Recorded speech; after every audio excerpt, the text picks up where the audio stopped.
As your jaw moves from side to side, the alignment of the teeth should generate separation of the back teeth.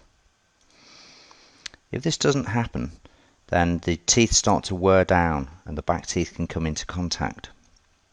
As they come into contact, they move and get loose in their socket, infection can get in, and parts of the teeth enamel can actually break off the side of the teeth.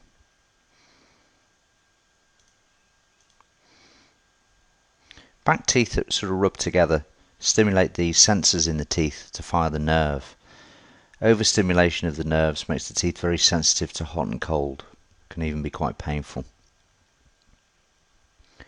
As the teeth move across the surface of each other, the enamel just slowly and eventually erodes away. The cusps disappear and the teeth get flat, which makes them more inefficient in the way they work. You need to use more muscle energy to make them work.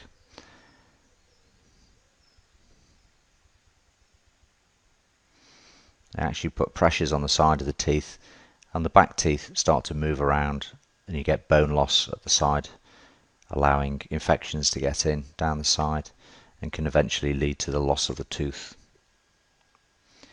And of course, the forces actually create cracks in the enamel, micro cracks in the enamel that can generate bigger cracks, and eventually the teeth break apart.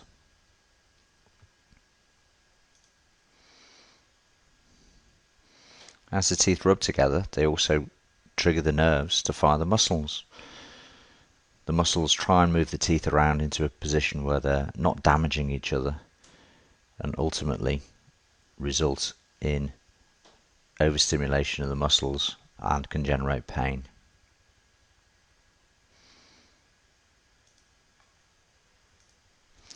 Traditionally, dentists use marking paper, dental marking paper, to measure the forces on the teeth. Unfortunately, this really isn't very accurate. It simply shows where the teeth have come into contact, and it doesn't show the amount of force on the teeth, nor does it show the timing of the force on the teeth. It's very inconsistent, and there really is no evidence to support its use as a scientific and consistently reproducible method of adjusting teeth. The biofeedback mechanism in the brain is very, very sensitive. Teeth have highly sensitive pressure sensors within them. They feed back in nanoseconds, and this timing is critically important for triggering the muscle activity.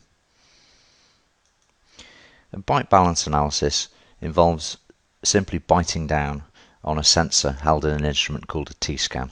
Patient just bites up and down on the sensor, and the sensor can very accurately show the forces, the timing, and allow the patient, the dentist, to make very accurate adjustments. This is the data that comes from the T-scan. As the patient bites onto the sensor, the dentist can see how the forces develop as the teeth come together. So you can see the forces developing relative to each other, and also as the patient makes a move to the side, then we can see how the forces transmit, and we can see how the back, in this case, how the back teeth here are still in contact, and the sensor also measures timing. So this particular patient's teeth come together in 0.531 seconds, and they separate in 2.482 seconds. So a long time for both. T-scan screening measures the forces and the timing on the teeth. It gives an indication of the risk of damage and also an indication of the cause of any pain. It's highly reproducible and measurable.